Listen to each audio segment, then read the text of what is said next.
Bem-vindos ao Da Capa à Contra Capa. Quantos somos hoje, quantos seremos daqui a 20, 30 anos, quando formos todos mais velhos?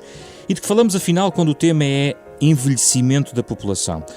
Os números assustam, mas porquê e que caminhos teremos que tomar daqui para a frente para encontrar equilíbrios a vários níveis? Ora, o envelhecimento da população, as políticas públicas, os desafios e as oportunidades são os tópicos desta conversa desta semana do Capa Contra Capa, um programa da Renascença em parceria com a Fundação Francisco Manuel dos Santos. Pode ouvir sempre às 9h30 da manhã ao sábado ou em podcast em rr.sab.pt. As notas do piano de Mário Lajinha. Já acompanho aqui as boas-vindas aos nossos convidados. A socióloga e especialista em demografia Maria João Valente Rosa, doutorada em Sociologia, a diretora da Pordata, a base de dados de Portugal Contemporâneo, projeto da Fundação Francisco Manuel dos Santos. Partimos também do seu livro, chamado Envelhecimento da Sociedade Portuguesa, editado também pela Fundação Francisco Manuel dos Santos. E Fernando Ribeiro Mendes, economista, foi secretário de Estado da Segurança Social, professor no Instituto Superior de Economia e Gestão em Lisboa, entre diversas funções que exerceu. Olhamos também para o seu livro Segurança Social, o futuro hipotecado, também editado pela Fundação Francisco Manuel dos Santos, na mesma coleção. Livros que nos levam a este tema que abordamos nos próximos 30 minutos.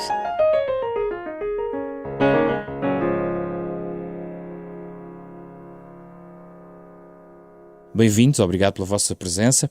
Vamos começar a nossa conversa talvez pelos dados. Maria João, esta é a sua especialidade. A que ritmo estamos a envelhecer na Europa e Portugal está assim tão destacado pela positiva ou pela negativa? Eu não gostaria de associar o envelhecimento a uma tendência má ou boa. O envelhecimento é um facto, é uma tendência, é um processo, é uma evolução. Depois tudo depende do que fazemos com ele, não é? De qualquer das formas, relativamente à questão que me coloca, nós, em Portugal, estamos a envelhecer de uma forma particularmente acelerada. No início dos anos 70, nós, no quadro da União Europeia, Portugal era um dos países menos envelhecidos no quadro da União Europeia. Atualmente é um dos mais envelhecidos da União Europeia e, inclusivamente, do mundo. Envelhecemos, todos os países da União Europeia envelheceram, aliás, o mundo como um todo está a envelhecer, no entanto, nós fizemos este caminho de uma forma muito mais rápida que os outros. Porquê é que isto aconteceu? Porque o envelhecimento não é uma maldição, não é nada de terrível que nos tenha acontecido. E as causas que motivam o envelhecimento têm a ver com o desenvolvimento. Os níveis de mortalidade têm vindo a baixar significativamente. Isto quer dizer o quê? Quer dizer que as pessoas cada vez podem viver mais anos e, por outro lado, e por isso têm maiores hipóteses de chegar às idades mais avançadas e, por outro lado, também os níveis de fecundidade também estão a diminuir e que também, de algum modo, estão associados ao desenvolvimento e, por isso, nascem cada vez menos crianças. Nascendo cada vez menos crianças, há cada vez menos jovens, sobrevivendo cada vez mais tempo, existem cada vez mais pessoas nas idades mais avançadas. Por isso, é motivo para dizer, na minha ótica, que o envelhecimento é algo que não é mau. Eu, aliás, ficaria preocupada se voltasse aos anos 60 e se vivesse na sociedade em que eu nasci, em que éramos um país muito pouco envelhecido, porque tínhamos níveis de mortalidade terríveis, éramos um país muito pouco desenvolvido. Agora, a questão coloca-se a um outro nível, que é, afinal, estamos a envelhecer, mas será que estamos a saber lidar bem com esta tendência? O que é que estamos a fazer em relação a isso? E o que é que estamos a fazer? E essa é que é, na minha perspectiva, a grande questão. Para si, Fernando Ribeiro Mendes, também o envelhecimento não é mau? Claro que também partilho a opinião da Maria João Valente Rosa. O envelhecimento em si mesmo, como tendência, não é mau nem bom, digamos assim. É o tal facto que ela referia. Agora, no nosso caso, julgo que há aspectos bastante preocupantes.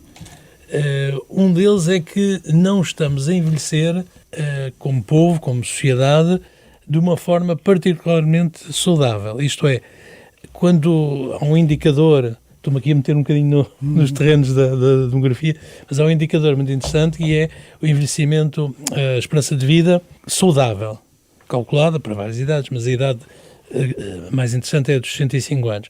E não temos tido em Portugal uma evolução positiva deste indicador. Esperança de vida saudável. Quer dizer que nós vivemos mais anos, em termos médios, a população, mas não estamos ainda a conseguir viver esses mais anos com mais saúde. E isto faz toda a diferença.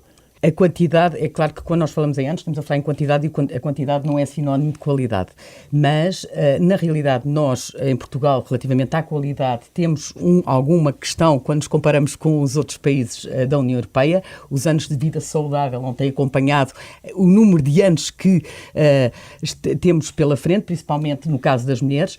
No entanto, é inegável que, mesmo assim, as pessoas hoje mais velhas vivem melhor do que as pessoas no passado, quando tinham as mesmas idades. Ou seja, nós já estamos a situar-nos num momento presente e não no passado. Portanto, hoje, a qualidade de vida das pessoas mais velhas, em termos das suas capacidades, em termos das suas formas de estar, etc., são muito, muito diferentes. Agora, quando nos comparamos com os países da União Europeia, com outros países mais... Estamos atrás. Estamos atrás em termos da qualidade. Mas estamos muito atrás? Não temos feito a evolução necessária, até temos regredido um pouco em relação a esse mesmo indicador. Aí é preciso apostar na qualidade, porque não basta falar em número de anos, é preciso saber a qualidade associada a esse número. Que mais fatores negativos encontra na maneira como vamos envelhecendo?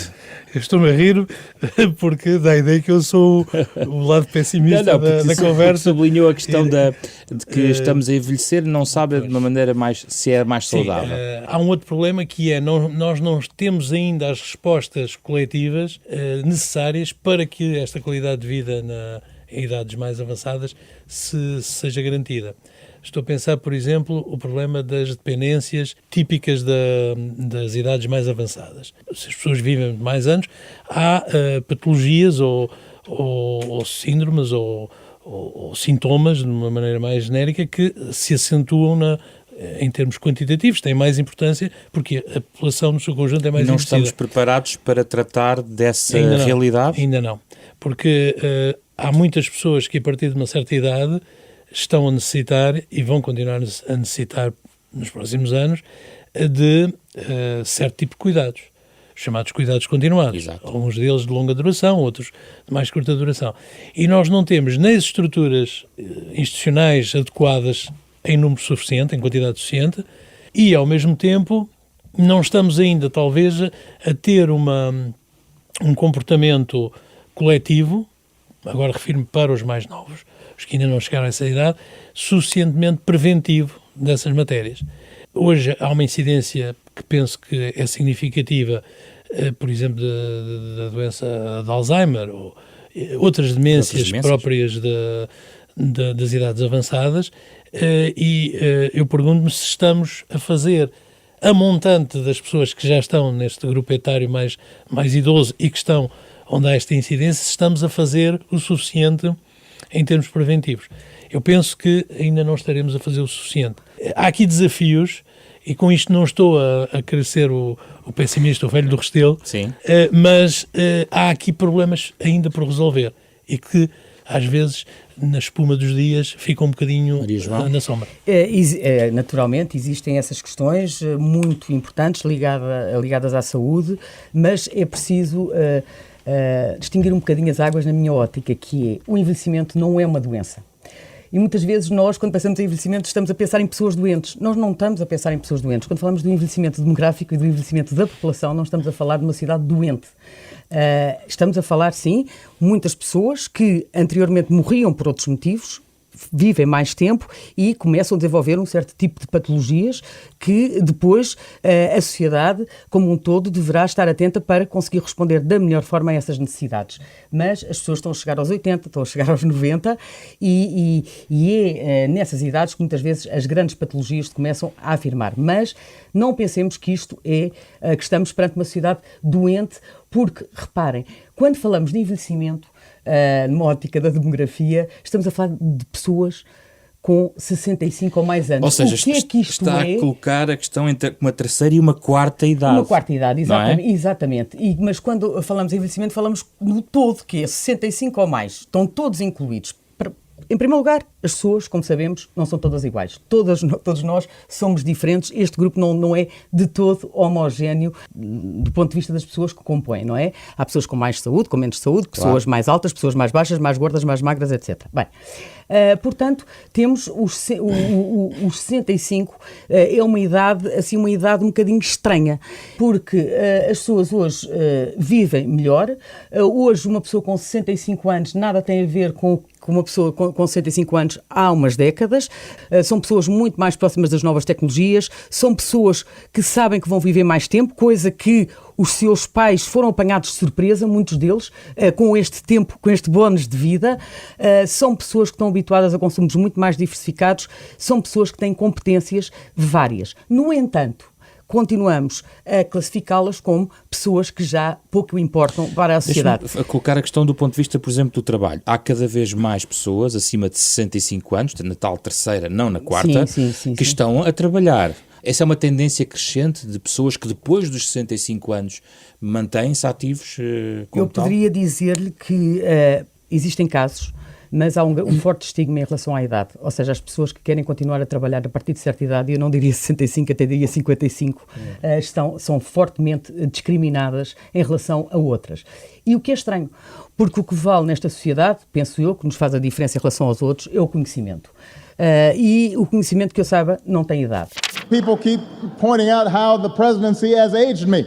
I look so old, John Boehner's already invited Netanyahu to speak at my funeral. Meanwhile, Michelle hasn't aged a day. I ask her what her secret is. She just says, fresh fruits and vegetables. It's aggravating. Nós discutimos o atributo do sexo, discutimos vários atributos, mas um dos atributos que ninguém discute e que parece aceito é o facto da pessoa ser mais velha é menos interessante, porque é mais velha, do que uma pessoa mais nova. Eu proponho que se olhe para as pessoas pelo valor que as pessoas têm e não pela idade que as pessoas têm ou pelo número de anos que já viveram. E relativamente a essa questão que coloco, eu acho que era importante avançar com o meu primeiro número, que tem a ver com a idade dos novos reformados da Segurança Social.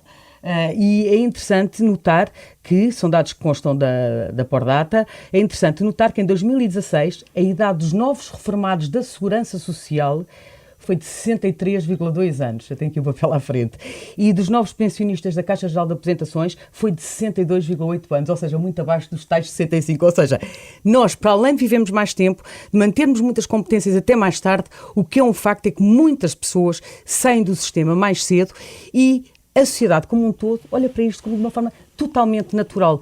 E isto é péssimo a vários níveis. É péssimo, quer do ponto de vista do indivíduo, porque eu continuo a perguntar, não sei, mas eu acho que a reforma não faz bem à saúde. Aliás, começámos o programa por aí, pela questão dos anos de vida saudável, e eu pergunto se uma pessoa reformada tem mais saúde do que uma pessoa não reformada, e quando eu falo de trabalho, eu não estou a dizer para as pessoas continuarem a trabalhar ao mesmo ritmo, mas já lá vamos, penso eu, mas estou a falar de uma hipótese de conciliar, da pessoa continuar ativa, a participar na sociedade, porque esta sociedade está a ver aumentar o número de pessoas com 65 ou mais, mas simultaneamente está a prescindir do seu contributo para essa mesma sociedade. Portanto, é aí que o problema começa a nascer. Identificado o problema, Fernando Ribeiro Mendes, o que é que se pode fazer, porque há vários instrumentos e até há já algumas medidas pensadas nesta matéria, o que é que se pode fazer para aproveitar estas pessoas que se estão a reformar com 62 anos de idade? Bom, o problema é realmente muito importante e a mim toca-me pessoalmente porque eu já fiz os 65 anos e, portanto, já estou no grupo etário em que justamente a questão se começa a colocar e ainda não me reformei.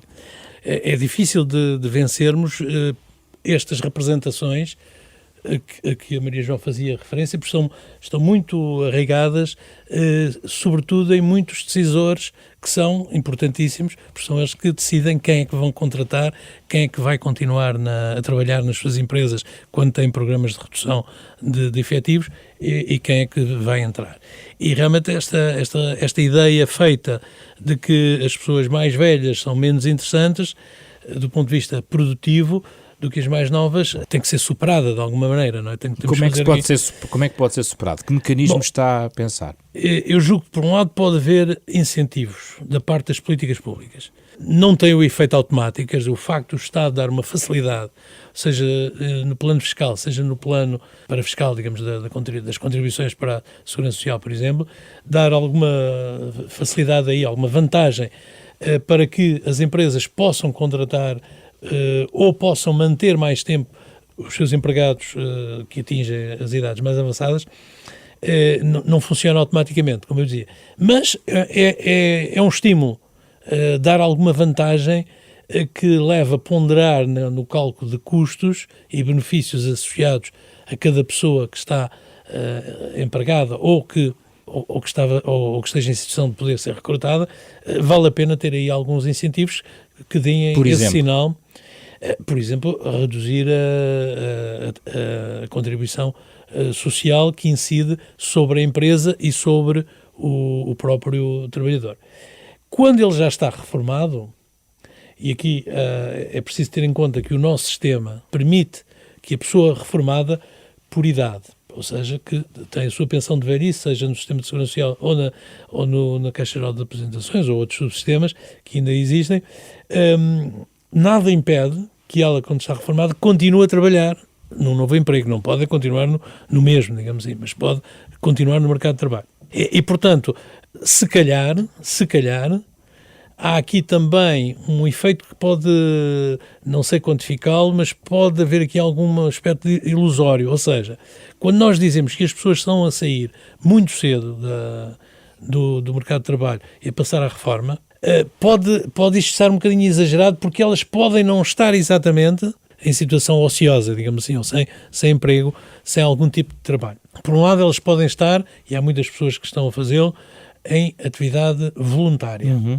Nós hoje entramos nos hospitais, em museus, e encontramos já com algum significado voluntários, que são pessoas que, sem remuneração, sem contrato de trabalho, no entanto, estão a ajudar a certos níveis o funcionamento dessas instituições. Por outro lado, podem ter mesmo empregos, podem estar num regime de prestação de serviços e já não aparecem exatamente como trabalhadores por conta de outrem, o que nas estatísticas complica logo a percepção sobre a dimensão exata do fenómeno, mas, quer dizer, há aqui um trabalho também a fazer para estudar melhor estes fatores. Duas questões de alguns exemplos práticos. Primeiro, nesse sentido, a questão das reformas antecipadas não faz sentido. O regime deve ser progressivamente abolido, ou não? Deixe-me só, já relativamente às reformas antecipadas, porque eu acho que nós também aqui é importante distinguirmos dois planos, o plano do passado e o plano do futuro. E nós normalmente andamos a saltar do passado para o futuro com uma facilidade enorme. Em relação ao passado, há uma série de direitos adquiridos, há uma série de situações que foram criadas e que nós temos que, de algum modo, responder de uma forma positiva a essas mesmas situações.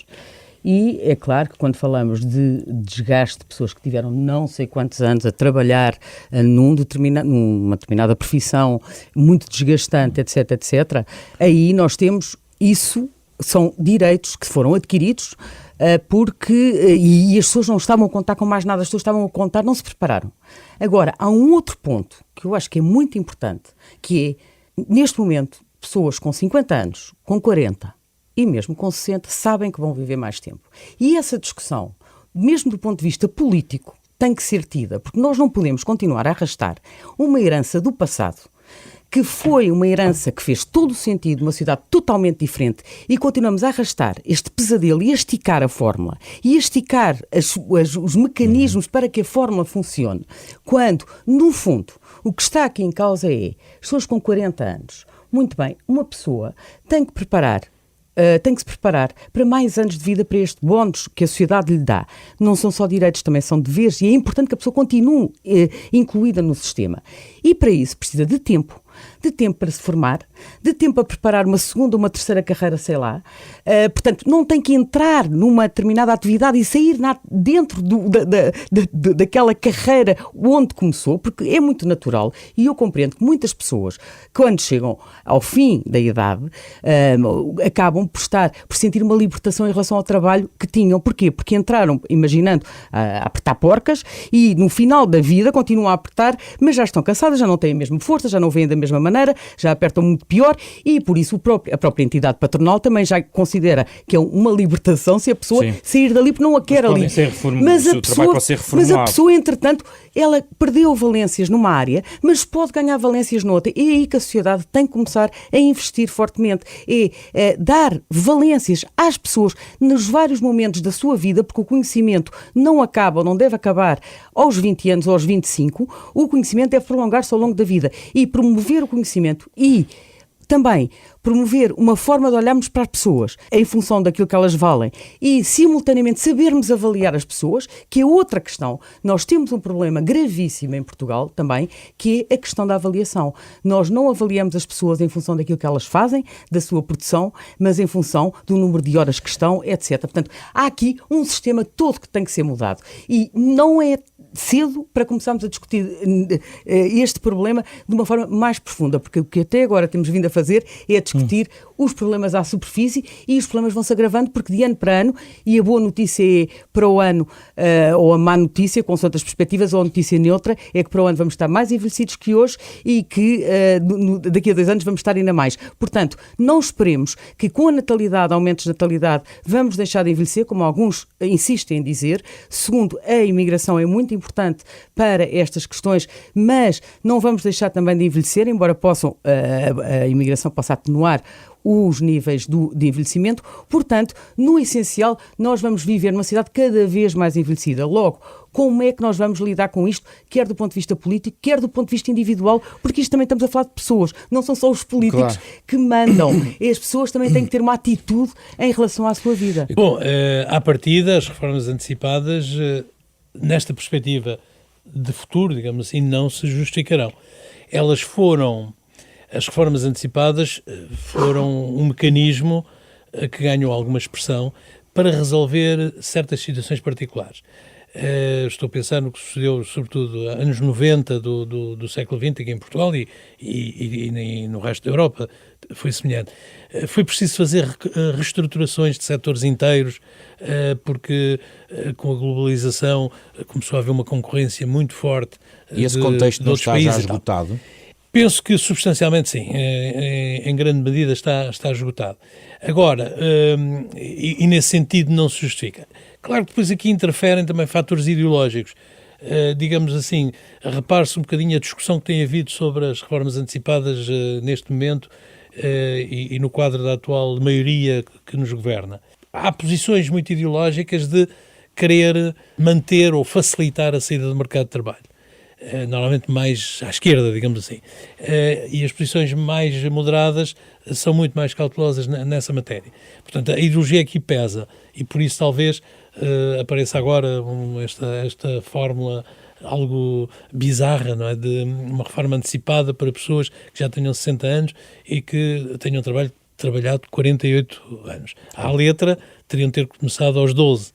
Há casos. Sim, carreiras contributivas muito longas. Exato, mas não são frequentes porque hoje as pessoas que já passaram a barreira dos 60 anos já têm uma escolaridade em média mais elevada do que as gerações anteriores e, portanto, por já exemplo, não é tão vulgar. Aquilo que estão a chamar como o contrato de geração, que é uma medida que também está a ser, por exemplo, planeada no sentido de uma pessoa ter uma reforma a tempo parcial, em contrapartida, por exemplo, de um posto de trabalho permanente criado para um jovem. A ideia de começar a mitigar a fronteira entre trabalho e reforma. Sim, a ideia, o conceito parece-me interessante e oportuno. Não é fácil de o pôr em prática. Já foi experimentado noutros países e o caso que me recordo foi o caso alemão. E não foi brilhante. Na Alemanha, aqui já talvez há uns 20 anos, fizeram isso. Portanto, adotaram um sistema de reforma parcial, havendo um acordo entre o empregador e o empregado, que a partir já com uma certa idade, passava uma situação de reforma parcial, recebia uma parte do seu rendimento do sistema de segurança social e continuava a receber uma parte do rendimento pago pela empresa. E a contrapartida disso era justamente criar um novo posto de trabalho, ou a meio tempo, no caso alemão, eventualmente mais tempo. Os resultados não foram entusiásticos, tanto quanto me recordo do que li.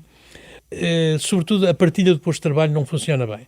Quer dizer, nós temos duas pessoas que se vão revezando ao longo de um dia a trabalhar com os mesmos equipamentos, nos mesmos problemas, não é exatamente igual a ter uma só pessoa, porque o ciclo, digamos assim, diário de produção e de rendimento individual, se for o dia inteiro, digamos assim, é e se for repartido, se forem menos horas por pessoa, volta, digamos assim, a um ponto inicial mais fraco. Mas, de qualquer forma, acho que é uma via que se deve aprofundar e parece-me útil e experimentá-la. Claro. Porque nisto, a prova, como dizem os ingleses, a prova do pudim está em comer. Maria João, como é que isto se enquadra com o modelo que propõe, no sentido de haver um trabalho menos intensivo, digamos, naquelas idades que considera centrais? Portanto, no fundo, estamos a falar de trabalho mais parcial, e com também uma reforma a tempo parcial, que aliás é a sua proposta, que aliás está bem explicada aqui no livro Envelhecimento da Sociedade Portuguesa. Isto começa por se enquadrar através de um primeiro princípio, que é, vamos banir um conceito que nos está a bloquear as mentes, que é o conceito de idade. A idade não faz sentido para avaliarmos o mérito, seja de quem for. A idade não é um posto. A idade não é um posto. Portanto, se nós começarmos a pensar, que eu sei que isto custa a muitos, porque nós crescemos a pensar na idade, que idade é que a pessoa tem, então, mas em função de que idade é que eu vou conseguir fazer isto ou aquilo ou aquilo outro. Mas se nós começarmos por pensar que a idade não é um atributo, não define o valor social de alguém, mas que a idade é um atributo administrativo, que é independente de cada um, e em função da idade, se começarmos a olhar para o mérito das pessoas, aí temos uma primeira questão. E a segunda questão prende-se também de algum modo com a idade, que é o modo como o ciclo de vida se encontra organizado. Nós temos um ciclo de vida que se encontra organizado, que foi herdado. Costumo dizer que os principais problemas da sociedade não têm a ver com o futuro, têm a ver com o passado. E é por aí, aliás, começa o ensaio. Porque o nosso sistema é um sistema que fazia sentido no passado, mas nós já não estamos no passado. E como é que seria esse modelo que propõe? E o modelo é um modelo, de uma forma muito simples, que é o seguinte: nós, no passado, temos três grandes fases de vida, que é a idade de formação, a idade mais jovem, onde nos formamos, depois há a idade de trabalho intensivo, e depois a idade de reforma-lazer. Muito bem. E a questão é, tirando a primeira idade de formação, que é importantíssimo, a formação, o trabalho e o lazer devem acompanhar todas as fases da vida. Para isso, precisamos ter tempo para fazer formação, porque a formação, como eu disse, não acaba aos 20 anos e cada vez mais nós sabemos que a formação é algo que é necessário, que nos deve acompanhar ao longo da vida. E por isso precisamos, ao longo da vida, ter tempo à formação, mas também precisamos ter tempo para o lazer, precisamos ter tempo à família, precisamos ter tempo para aquilo que nos interessa, para além do trabalho, que também pode ser algo de muito positivo e construtivo. Logo, menos tempo de trabalho, mas durante mais anos. Ou seja, trabalhamos menos intensivamente nas idades centrais e prolongamos esse tempo, o que também nos leva, mas não a fazer as mesmas coisas, porque, entretanto, vamos nos preparando para outras funções, consoante, porque nós vamos evoluindo, mas vamos as pessoas precisam do rendimento associado às horas trabalhadas. Exatamente. Nessas alturas centrais, para poderem também aplicar em despesas familiares. Ora, como é que resolve isso? Resolvo isso porque quando nós pensamos que o número de horas é a função do rendimento e da riqueza de um país, estamos também todos enganados. Não sei se sabe, mas Portugal é um dos países que trabalha mais horas em média por semana, que as pessoas trabalham mais horas em média por semana. Mas é um dos países da União Europeia, também está na Pordata, é fácil confirmar, onde a produtividade é mais baixa e por isso não é um país rico, porque a riqueza vem do que se produz, do que se faz, não é?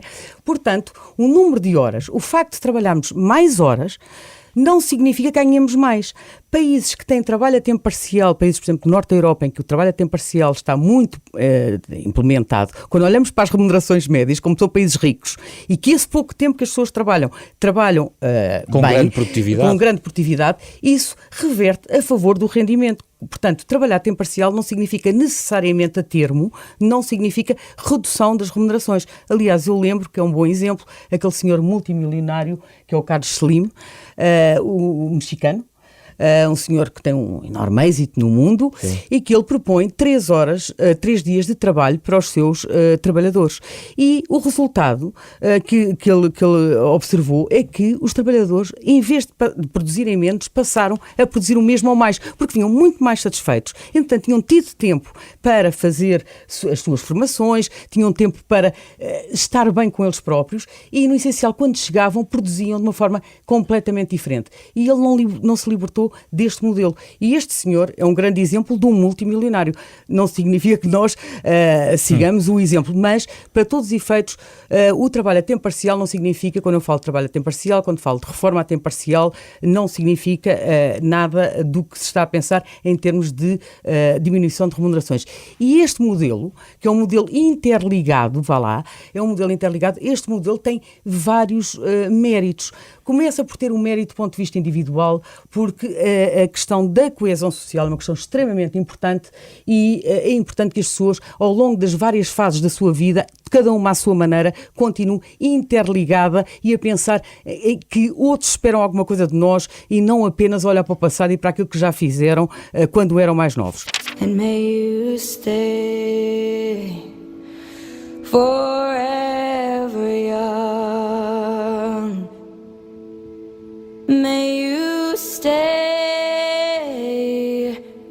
forever young. Em relação à questão geracional que colocou há pouco, também é importante, porque deixamos de pensar em gerações, passamos a pensar em pessoas e todos nós, os jovens, as pessoas mais velhas não são inimigas das pessoas mais novas, nem lhes estão a tirar postos de trabalho, ao contrário também do que muitos Pelo contrário, dizem. Os mais velhos ajudaram os mais novos neste momento de crise, se calhar com algumas das suas pensões. E os mais novos também, portanto, há aqui pessoas, portanto, fazemos todos parte do mesmo mundo, portanto, a questão geracional também, de algum modo, fica dissipada. E depois, o mais importante, ou talvez tão importante quanto os outros pontos, a questão da sociedade e da produtividade. O desperdício de capital humano que representa este modelo é de tal forma grande que, ao colocarmos à margem uma série de pessoas só porque têm uma determinada idade, que a sociedade como um todo, do ponto de vista produtivo, também fica altamente prejudicada. Fernando Ribeiro Mendes, no seu livro O Futuro Hipotecado, sobre a segurança social, podemos perceber a evolução das várias políticas de segurança social, o contexto. Estamos a fazer o suficiente para garantir essa sustentabilidade? Nós temos vindo a fazer mexidas importantes no sistema de segurança social. Houve uma reforma importante em 2007, houve ajustamentos depois em 2013, que basicamente deram o sinal de que as pessoas, pelo facto de terem atingido os 65 anos, idade convencional e durante muito tempo a idade legal de reforma, pelo facto de terem atingido, isso não significava que devessem ser empurradas para a reforma. Isso foi bastante positivo. Isso foi feito com a introdução do fator de sustentabilidade, que reduziu a pensão à idade legal de reforma e incentivou as pessoas a trabalharem mais uns meses até atingirem o nível que teriam. Hoje em dia esse sistema está relativamente transformado porque atualmente é a idade legal de reforma que vai andando. Houve uma transformação em 2013. Anexada à esperança de vida. Exatamente. E, portanto, hoje, este ano, a idade legal de reforma é os 66 e 3 meses. No próximo ano será os 66 e 4 meses. E não sabemos até onde é que irá evoluir. Sendo que há essa idade mágica dos 70 anos. 70 anos, sim. É natural que convirja nesse sentido, mas pode não chegar lá. Portanto, essas medidas foram importantes. Qual é o problema que nós defrontamos neste domínio? Por um lado, o peso agregado das pensões que são pagas continua a ser muito elevado e projeta-se, digamos assim, até 2060, que continua a ser muito elevado. E as receitas, em contrapartida, portanto, as contribuições sociais que no sistema atual são pagas pelo empregador e pelo empregado, não serão suficientes num horizonte de até 2040, por aí. Então o que é que se pode fazer a este respeito? Bom, vai ter que se aumentar a receita recolhida, mas isso não quer dizer que se agrave exatamente as taxas contributivas, porque se aumentar muito as taxas contributivas, quer para o empregador, quer também para o trabalhador, há aqui um problema de sustentabilidade das próprias empresas ou também de condições de vida do trabalhador. Por isso há uma ideia, por exemplo, de uma espécie de um imposto extraordinário, sim, uma espécie de contribuição. É o que se tem vindo a discutir mais. Nós já temos o chamado IVA social, que já é um contributo importante, já tem muitos anos. É natural que venha a haver outras receitas fiscais afetas ao financiamento da segurança social. Neste momento já há uma outra que é o adicional do IMI, mas esse está canalizado para o Fundo de Estabilização da Segurança Social, não vai ter um impacto imediato, enfim, vai reforçar a médio prazo, portanto já é um primeiro sinal. Portanto, a outra maneira de atacar o problema é pelo lado da despesa, contendo a despesa. Ora bem, essa via que tem sido também seguida, digamos assim, nós estamos a ter taxas teóricas, em teoria, não é? Para uma pessoa que tenha uma carreira contributiva completa, que estão a cair ou que vão cair previsivelmente nos próximos anos, as taxas teóricas de substituição, isto é, a pensão relacionada com o salário anterior, enquanto se esteve em atividade, em princípio irão cair. Mas isso coloca um problema muito importante, é que as pensões podem tornar-se, a médio prazo, insuficientes para manter uma vida digna a cada um de nós. Porquê?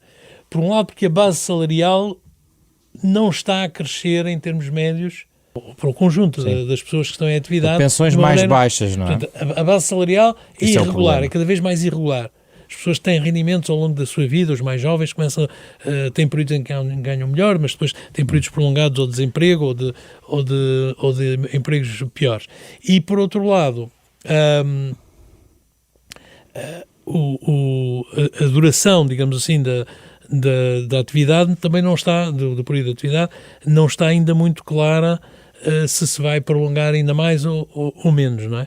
Porque não depende só da idade legal de reforma, depende das condições da economia e do emprego. Nessa medida, a proposta de Maria João Valente Rosa poderia fazer sentido até para a questão da segurança social, porque está a alargar o número de anos, não é? Completamente sim, essas respostas. O número de anos, mas é preciso assinalar que é número de anos de uma forma menos intensiva nas idades centrais e, simultaneamente, em que o trabalho se vai adaptando. Portanto, não estamos a fazer sempre a mesma coisa, cada vez mais ou cada vez com maior esforço. As pessoas vão se adaptando porque as pessoas vão se alterando ao longo da vida. Agora, isto é tão surreal, esta questão da idade, que repare, parece, a idade é uma coisa contínua. Nós não adormecemos novos e acordamos velhos de um dia para o outro. Mas, de facto, é assim que acontece, por exemplo, aos 70 anos. Aos 70 anos, alguém que esteja na função pública adormece a trabalhar e acorda reformado. Mas e isto é uma coisa que é chocante na minha perspectiva, na minha e na todos, porque são pessoas úteis, válidas. Aliás, parece-me que as pessoas começam a envelhecer, eu não sei ao certo, mas acho que é um pouco antes dos 30 anos é que começam o envelhecimento. Depois vou-me lembrando de outras situações tão estranhas. Os Beatles, nos finais dos anos 60, acho eu, já tinham uma música que falava dos velhos, que era Will you still need me? Will you still feed me when I'm 64? When I'm 64. Sim. Portanto, já falavam disto nos finais dos anos. Ora, o que é que os 64 dos Beatles, dos anos... Portanto, esta idade dos 65, estamos a falar, afinal, de quê? Estamos a falar de pessoas e estamos a falar do que é que... Porque as pessoas que estão nessas idades, muitas delas querem contribuir. E quando se diz, está bem, vamos dar a oportunidade a alguma gestão, mas é preciso que a sociedade esteja aberta, mas também que as pessoas se preparem para oferecer. Portanto, há aqui um jogo de forças muito importante. Isto não é uma solução de um dia para o outro. E as mentalidades, como todos dizem, não se mudam por decreto. Portanto, isto é preciso ir-nos preparando. O meu problema é, estamos a preparar verdadeiramente? Não estamos, porque as discussões acabam sempre no estica a idade, diminui contribuição, aumenta pensão, diminui pensão. E nunca fazemos um mergulho de fundo pensando nós temos que virar para uma sociedade inteligente que saiba prevenir a questão que a demografia colocou. Até lá, andamos aqui um pouco à volta com estas discussões que são importantes para o presente, mas que deixam um bocadinho de sabor amargo quando olhamos para o futuro. Queria só complementar. A complicação que vamos ter muito rapidamente, no mundo todo, e há de chegar também aqui, que é a transformação digital que está a existir nos sistemas de trabalho.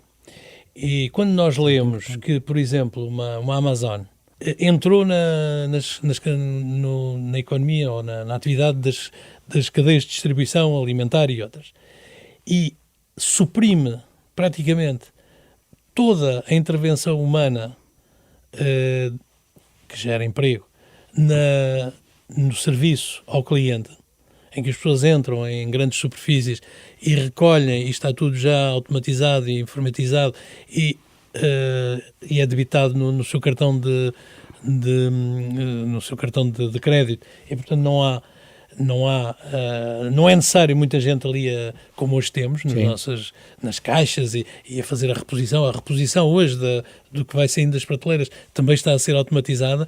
Portanto, há aqui um desafio enorme. Isto não quer dizer que todas as pessoas que antigamente ou que até agora estão nesse trabalho, numa grande superfície comercial, fiquem de um dia para o outro desempregadas.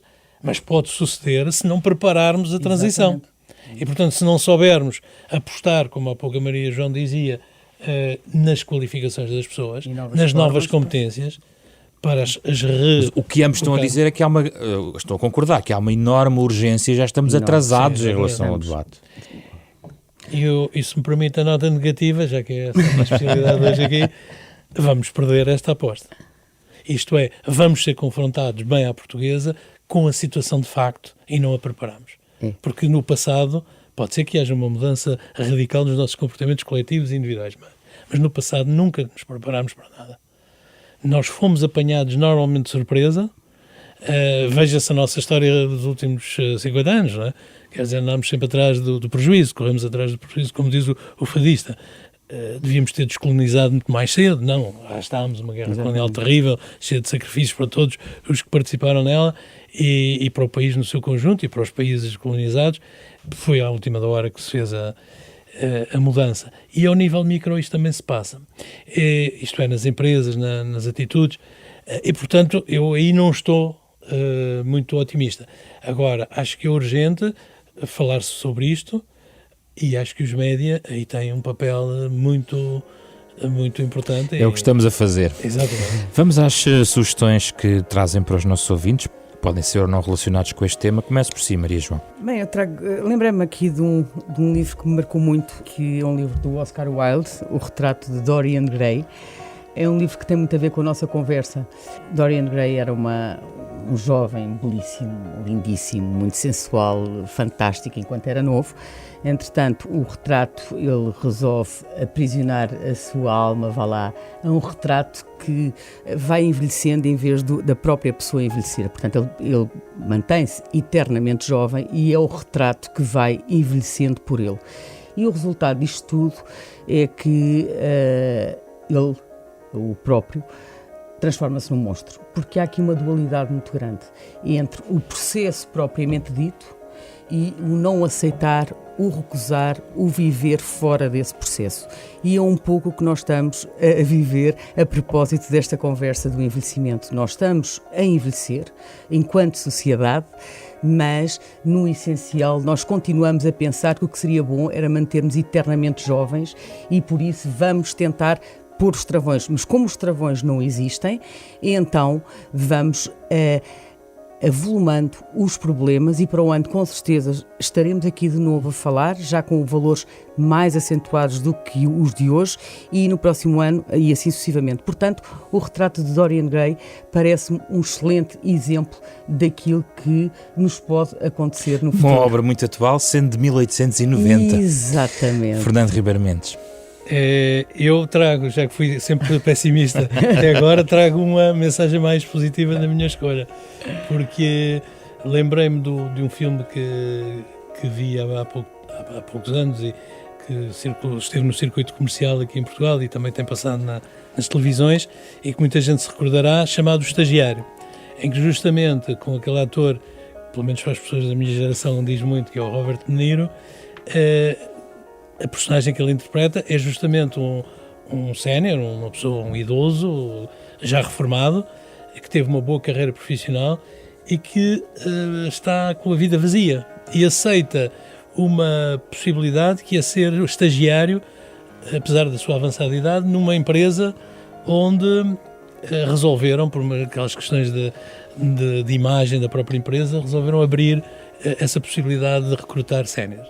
E é toda a história desse confronto entre a experiência muito forte de um homem com a sua carreira profissional clássica feita, digamos assim, com dirigentes jovens Também tem uma atriz muito notável, do meu gosto, do meu ponto de vista, que é a Anne Hathaway, que justamente é a jovem empresária de sucesso e gestora de sucesso, e o confronto entre as duas personagens e a maneira como acabam por se completar é uma mensagem muito otimista para este tema. Muito bem. Maria João Valente Rosa, Fernando Ribeiro Mendes, muito obrigado pela vossa presença no Da Capa à Contra Capa, este programa da Renascença em parceria com a Fundação Francisco Manuel dos Santos. Falámos do envelhecimento da população. É um programa que pode ser ouvido de novo e na versão completa em podcast em rr.sap.pt e através das plataformas digitais. A música de Mário Lajinha acompanha-o sempre nestas viagens. Produção de Ana Marta Domingos, apoio de Carlos Schmidt e André Peralta, com José Pedro Frazão. Para a semana antecipamos as eleições autárquicas, falamos do poder local, hoje em dia. Cá o esperamos na próxima semana para mais uma edição do Da Capa à Contra Capa.